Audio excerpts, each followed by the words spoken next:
Lockdown की अवधि को फिर से बढ़ाया गया है, इंक्रीज़ किया गया है। और आखिर लॉकडाउन क्यों बढ़ाया गया? क्या बिहार की स्थिति वाकई में बेहद भयावह हो चुकी है, या आने वाले दिनों में ये और बद से बदतर होगी या और भयावह होगी? लगातार हम लोगों ने सरकार को सचेत किया है कि कोरोना को लेकर के जो इंतज़ाम होने चाहिए थे, टेस्टिंग होनी चाहिए थी, अस्पताल की व्यवस्था होनी चाहिए थी, या डॉक्टर या नर्सों की जो अभाव की जो कमी है, लगातार सरकार को सचेत किया गया कि बिहार जो है एक बेहद भयावह दौर से गुज़र रहा है, और जिसको देखते हुए हम सब लोगों को एहतियात बरतने की ज़रूरत है। लेकिन ये देखने को मिल रहा है कि बिहार में भगवान भरोसे सारी चीज़ों को छोड़ा गया है। आप जितने भी फेसबुक के जितने भी हमारे यूज़र्स हैं, आप सब लोगों को हम बताना चाहेंगे कि जो बात हम लोग लगातार कह रहे हैं कि बिहार में भयावह स्थिति है, माहौल अच्छा नहीं है, संक्रमण बहुत तेज़ी से जो बढ़ता जा रहा है, उसको देखते हुए टेस्ट की संख्या को बढ़ाया जाए। प्रतिदिन कम से कम जो है 30,000 टेस्ट होना चाहिए। और अस्पतालों की ये स्थिति है कि लाशों का ढेर लगा है, कोई उसको उठाने वाला नहीं है, पूछने वाला नहीं है। कुछ दिन पहले हमने ट्वीट किया था, एक वीडियो डाला था, एकमात्र डेडिकेटेड अस्पताल जो NMCH है कोविड-19 को लेके, वहाँ जो कोरोना पॉजिटिव जो पेशेंट थे, उनके बेटे ने एक वीडियो बनाई थी जिसमें ये दिखाया गया था कि वहाँ ना डॉक्टर है, ना नर्स है, ना कोई पूछने वाला है, कोई व्यवस्था नहीं है। वो बेटा खुद ही ऑक्सीजन जो है वो चेंज कर रहा था। दुख की बात ये है कि आज जो है उनके पिता की देहांत हो गई, मृत्यु हो गई। तो बदहाल हमारा बिहार, बदहाल चिकित्सा व्यवस्था। पूरे बिहार में अगर आप देखिएगा तो ये मुख्यमंत्री आवास से लेकर के समेत लगभग 85 लोगों को हुआ है मुख्यमंत्री आवास में। डिप्टी CM कार्यालय जो है वहाँ भी लोग पॉजिटिव पाए गए हैं, सील कर दिया गया है। पूरा सचिवालय, मुख्य सचिव का कार्यालय और खुद होम सेक्रेटरी भी कोरोना पॉजिटिव पाए गए हैं। कई जगहों के DM, SP इससे संक्रमित हो गए हैं। कई मंत्री, विधायक तक जो हैं वो कोरोना पॉजिटिव पाए गए हैं। हम को लोगों की जान की चिंता है, परवाह है। हम चाहते हैं कि हमारा बिहार सुरक्षित रहे, हमारे बिहार के लोग सुरक्षित रहें। लेकिन सरकार को चिंता लोगों की जान की नहीं है, बल्कि अपनी कुर्सी की है। हम बार बार कहते रहे हैं, अगर कोरोना डिज़ास्टर नहीं है, अगर किसी पे जान पे खतरा नहीं है कोरोना का, तो आप जो है चुनाव परंपरागत तरीके से चुनाव कराइए। अगर आपको लगता है कि कोरोना वाकई में डिज़ास्टर है, लोगों का जान का नुकसान हो सकता है, तो चुनाव को आप टाल सकते हैं। मैं आपके पास ये चिट्ठी home department government of India का है। Home department government of India का उनका एक ऑर्डर निकला है लॉकडाउन को देखते हुए। उसमें government of India home ministry खुद मानती है। मैं आप लोगों को ये चिट्ठी है जो मैं आप लोगों को पढ़ के सुनाना चाहूँगा। There is an alarming surge in COVID-19 positive cases in state of Bihar in last 3 weeks, wherein positivity rate has also been considerably high. मैं फिर से आप लोगों के बीच ये दोहराऊंगा। There is an alarming surge in COVID-19 positive cases in state of Bihar in last 3 weeks, wherein positivity rate has been also considerably high. इसमें बिहार सरकार इस चिट्ठी में खुद मान रही है कि जो पॉजिटिव केसेस जो हैं लास्ट के 3 हफ्तों में इसमें काफ़ी इजाफा बढ़ोतरी हुई है, और बिहार सरकार ये भी मान रही है कि there is an alarming surge in COVID-19 positive cases. यानी ये अलार्मिंग सर्ज हो चुका है पूरी तरीके से। आने वाला समय जो है और भी भयावह होगा। जो जानकार हैं, हेल्थ के जानकार हैं या यूएन है, ये खुद मानते हैं कि आने वाले महीनों में यानी फरवरी के माह में ये बद से बदतर और हो जाएगा। यानी अगस्त, सितंबर, अक्टूबर में इसका संक्रमण जो है और तेजी से फैलेगा, और ऐसी स्थिति बिहार में आ जाएगी कि जो डेथ रेट है वो भी बढ़ रहा है, तो एक एक दिन में लाखों लोगों का लाश जो है आपको देखने को मिलेगा। ये स्थिति बिहार में पैदा हो रही है। आप सब लोगों को पता है कि उत्तर बिहार पूरी तरीके से बाढ़ से जूझ रहा है। पूरा गांव, काफ़ी गांव जो है वो डूब चुका है।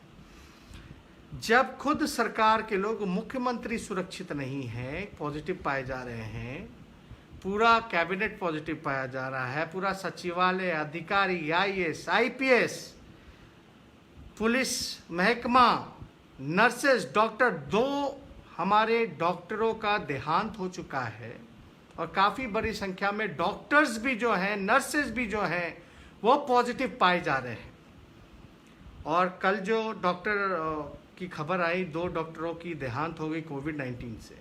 हम लोग दर्जा दिए हैं कि ये कोरोना योद्धा हैं, देश के लिए लड़ रहे हैं, और अपने जान को खतरे में डालते हुए, जितने हमारे डॉक्टर्स हैं वो जो जान को खतरा में डालते हुए देश की सेवा कर रहे हैं, आपकी सेवा कर रहे हैं।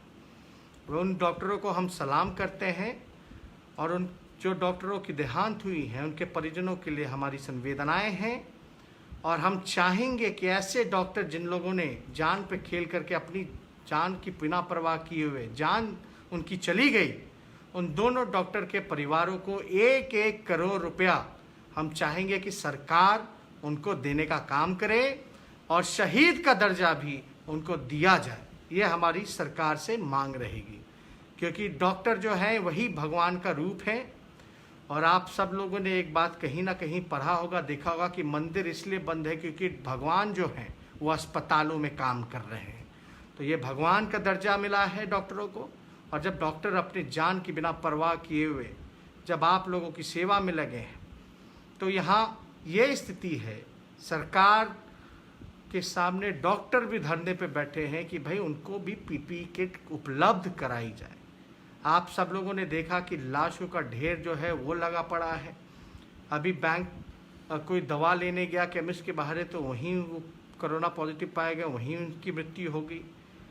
और अभी दुखद ये बात है कि गया में एक महिला के साथ गैंगरेप किया गया। वो गैंगरेप कहाँ किया गया? आइसोलेशन वार्ड में किया गया था, लॉकडाउन के पीरियड में। और दुख की बात यह है कि अभी हमको सूचना मिल रही है कि पटना के पीएमसीएच में एक महिला के साथ जो कोविड-19 की पेशेंट थी, उसके साथ जो है बलात्कार किया गया पटना के पीएमसीएच में, जिसका हम पूरी तरीके से निंदा करते हैं, और दोषी को कड़ी से कड़ी सज़ा मिली जाए। लेकिन ये स्थिति आप समझ सकते हैं, जो पीएमसीएच पटना का ही नहीं बल्कि पूरे बिहार का सबसे बड़ा अस्पताल है, वहाँ अगर ऐसी घटनाएं हो रही हैं तो कितनी निराशाजनक ये बात है। कितना हम बिहारी होने के नाते शर्मिंदगी महसूस करते हैं कि ऐसी घटनाएं, जो नीतीश जी कहते हैं कि यहाँ सुशासन का राज है, लॉ ऑर्डर दुरुस्त है, वहाँ पॉजिटिव पेशेंट्स के साथ अस्पताल में, सरकारी अस्पताल में रेप कर दिया जाता है। ये घटना बेहद ही निंदनीय है, और सरकार को इसका जवाब देना चाहिए। देखिए, हमको चुनाव की चिंता नहीं, हम लोगों को सत्ता का भूख नहीं, बल्कि हमको आप लोगों का दुख दर्द को मिटाने के लिए जो आवाज़ उठाना पड़े वो हम उठा रहे हैं। हम आप लोगों के साथ हैं, खड़े हैं, हमारी पूरी पार्टी खड़ी है, हम चाहते हैं कि लोगों का जान बचे, क्योंकि जान है तो जहां है। आप सब लोग जानते हैं ये लोग लाशों के ढेर पे चुनाव कराना चाहते हैं, और हमारी इलेक्शन कमीशन से भी मांग है कि भाई अगर कोविड-19 अगर खतरा नहीं है तो आप परंपरागत तरीके से कराइए, नहीं तो थोड़ा आप जो है उसमें विलम्ब कीजिए, थोड़ा देरी से भी हो तो कोई बात नहीं, लोगों की जान बचनी चाहिए। क्योंकि लोकतंत्र में अगर लोग ही नहीं रहेगा तो तंत्र का कोई मतलब नहीं रहेगा। इसलिए हम लोगों की मांग है कि सब लोग सुरक्षित रहें, ज़्यादा से ज़्यादा लोग बूथ पे जाएं, लेकिन ये तब हो पाएगा जब हम सब लोग मिल करके कोरोना से लड़ेंगे। लेकिन सरकार जो है, नीतीश कुमार जी या बीजेपी के लोग लगातार जो है आप देखते होंगे वर्चुअल रैली कर रहे हैं, चुनाव की तैयारी कर रहे हैं, और बिहार के लोग मर रहे हैं कोविड-19 से या बाढ़ के चलते। पूरी तरीके से अफरा तफरी मची हुई है, माहौल जो है वो ठीक नहीं है। ये वर्चुअल रैली करते रहे, लेकिन काम जो है ये वल्चर वाला कर रहे हैं। इसलिए आप सब लोगों से हम प्रार्थना करेंगे कि आप सब लोग अपना ख्याल रखिए। बिहार में सब कुछ भगवान भरोसे है। मास्क, हैंड सैनिटाइज़र का बार बार आप लोग इस्तेमाल कीजिए, और कोविड-19 से हम सब लोगों को लड़ना है। लेकिन विपक्ष के लोग जो हैं बार बार तेजस्वी को गाली देते हैं। सत्ता में बैठे हुए लोग वो कह रहे हैं कि हम चुनाव से भाग रहे हैं। हम चुनाव से भागने वाले नहीं हैं, आप सब लोगों को पता है ये बात। चुनाव आज नहीं तो कल होगा, लेकिन चुनाव में लोग जो है सुरक्षित रहें। जनता दल यूनाइटेड कहती है कि एक चरण में चुनाव होना चाहिए, एक चरण में चुनाव होना चाहिए। अभी मैं पूछना चाहता हूँ, लॉकडाउन किस लिए किया गया है? पूरा मुख्यमंत्री क्वारंटाइन हो रखे हैं, पूरा सचिवालय क्वारंटाइन हो रखा है, पूरा मंत्रालय क्वारंटाइन हो रखा है, सारे अधिकारी क्वारंटाइन हो रखे हैं, कहीं सुनवाई नहीं है, लाशों को उठाया नहीं जा रहा है। इस हालत में चुनाव कराना कितना उचित है वो आप लोगों को निर्णय करना है, आप लोगों को आवाज़ उठाना है। हमारा बस यही कहना है कि जहां सब लोग क्वारंटाइन हो रखे हैं वहां इस स्थिति में ये चुनाव कितना सटीक रहेगा या नहीं रहेगा ये आप लोग सब लोग जानते हैं। अब जहां विपक्ष सत्ता में बैठे लोग कहते हैं, हमको गाली दे रहे हैं कि भाग रहे हैं, अरे भाई चुनाव कल नहीं तो आज होना ही है, उससे हम कहाँ भाग सकते हैं। लेकिन हमको जान की परवाह है, लोगों की चिंता है। लेकिन सरकार के लोगों को आखिर इतनी हड़बड़ी क्यों है, इतनी भगदड़ क्यों मची हुई है, ये हम पूछना चाहते हैं। कितना आनन फानन में ये लोग चुनाव क्यों चाहते हैं, बल्कि पूरा बिहार की चिकित्सा व्यवस्था चौपट हो चुकी है। ये मेरा कहना नहीं है, बल्कि यूनिसेफ का कहना है, नीति आयोग का कहना है, NHRM का कहना है। तो ये सारे आंकड़े जब हैं तो हम सब लोगों को पहली प्राथमिकता बनती है कि आखिर चुनाव कौन कराएगा, जो लोग संक्रमित है। JDU कहती है कि एक फेज़ में चुनाव कराएगी। हम कहना चाहते हैं कि नीतीश जी कहते हैं लॉकडाउन है, लॉकडाउन में घर के बाहर आप मत निकलिए, लेकिन दूसरे तरफ वो कहते हैं कि चुनाव कराएंगे और एक फेज़ में कराएंगे। आपको पता है बिहार की आबादी 12 से 13 करोड़ लोगों की है। 12 से 13 करोड़ में लगभग जो है 7 करोड़ वोटर्स हैं। 7 करोड़ वोटर्स का अगर एक फेज़ में अगर टर्नआउट अगर 50% भी लेते हैं तो 3.5 करोड़ वोटर्स जो है वो घर से बाहर निकलेंगे। 50 लाख और ले लीजिए सुरक्षाकर्मी, कर्मचारी, पदाधिकारी, अधिकारी, यानी 4 करोड़ लोग अगर जिस दिन घर से बाहर निकलेंगे तो क्या स्थिति होगी वो आप सब लोग जानते हैं। तो इसलिए हम लोग बार बार कहते रहे हैं कि ये दोहरी नीति नहीं चलेगी। हम लोगों को जनता की चिंता है, इनको कुर्सी की चिंता है। तो एक तरफ लॉकडाउन कराते हो और दूसरी तरफ कहते हो कि 4 करोड़ लोग जो हैं वो सड़कों पे आएंगे, वोट डालेंगे। ये कितना उचित है ये आप लोगों को निर्णय करना है। दूसरी बात हम ये कहना चाहते हैं, अभी अमेंडमेंट हुआ कि 65% के लोग जो उम्र के जो लोग हैं उनके यहाँ बैलेट पे उनके घर जो है भेज करके वोटिंग कराई जाएगी। लेकिन आप सब लोग जानते हैं ये अमेंडमेंट किस आधार पे हुआ। गजट में अमेंडमेंट हुआ डिज़ास्टर को लेकर के, यानी सरकार के लोग ही मान रहे हैं कि बिहार में डिज़ास्टर है। और ये चिट्ठी भी हमने आपको दिखाई है कि बिहार में पूरी तरीके से अलार्मिंग जो है स्टेज आ चुका है, जो उचित नहीं होगा। लेकिन हम लोग चाहते हैं कि चुनाव के आड़ में, ये कोरोना के आड़ में ये लोग जो है फेयर इलेक्शन नहीं कराएंगे। के उम्र वाले चुनाव लड़ सकते हैं, चुनाव में प्रचार कर सकते हैं, लेकिन वोट देने बूथ पे नहीं जा सकते हैं। ये कितना उचित होगा, ये आप सब लोगों को विचार करना है। और क्या सिस्टम होगा, बूथ पे जाए या बूथ पे ना जाए, घर बैठ करके दे, लेकिन वोट जो डब्बा लेकर के जो घर घर घूमेगा 65 साल की उम्र के ऊपर वालों के लिए, तो वो अलग अलग घर घूमेगा, ऐसे ही संक्रमण जो है वो बढ़ेगा। तो ये कहीं से भी उचित नहीं है।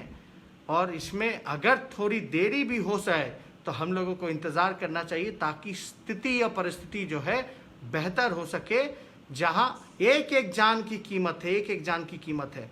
आज मुख्यमंत्री की जान पे कीमत आफत आई तो अस्पताल में तब्दील कर दिया गया मुख्यमंत्री के आवास को। मेरा इतना ही कहना है कि मुख्यमंत्री की भी जितनी जान की कीमत, उतनी आम नागरिक की भी, गरीबों की भी जान की कीमत है। और एक एक जान को बचाना ये हम लोगों की नैतिक जिम्मेवारी है। इसलिए लाशों के ढेर पे हम लोग चुनाव एकदम नहीं चाहेंगे।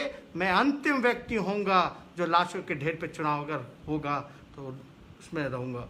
लेकिन आप सब लोग फेसबुक के माध्यम से, सोशल मीडिया के माध्यम से आप जो है इन सारी चीज़ों को, सरकार को आप लोग सचेत कर सकते हैं, लिख सकते हैं। इलेक्शन कमीशन को भी आप लोग जो है अपनी आवाज़ को उठा करके बुलंद कर सकते हैं। क्योंकि मेरा मानना है कि लोकतंत्र में, लोकतंत्र के पर्व में ज़्यादा से ज़्यादा लोग जो है शामिल हों। इस डर के माहौल में, इस मौत के डर से कितने लोग घर से बाहर निकलेंगे। अगर वोटिंग भी होती है तो मात्र 20 से 30% लोग ही घर से बाहर निकल पे आएंगे, वरना शायद वो भी उतनी भी संख्या ना हो पाए। तो चुनाव कितना उचित होगा, ये आप लोगों को निर्णय लेना है। हम तो चाहते हैं सुरक्षा सबों को हो, सबकी जान बचे, सेफ रहें, सिक्योर रहें और फेयर इलेक्शन हो, ये हम लोग चाहते हैं।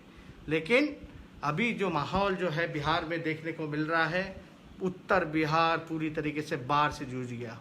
ये प्रशासन के लोग चुनाव कराएंगे या कोरोना से लोगों की जान बचाएंगे या बाढ़ से लोगों की जान बचाएंगे, ये सरकार को, इलेक्शन कमीशन को तय करना है। सरकार में बैठे लोग नहीं चाहते हैं कि चुनाव टले, क्योंकि हो सकता है इनको डर सता रहा हो कि सत्ता चली जाएगी और राष्ट्रपति शासन में चुनाव ना हो जाए। तो हम लोग फिर से देखिए, उनको अपनी ही चिंता पड़ी हुई है, अपनी ही कुर्सी की चिंता पड़ी है। फिर लोगों का चाहे जान जाए या लोग मरें, बेघर हों, इससे उनको कोई परवाह नहीं।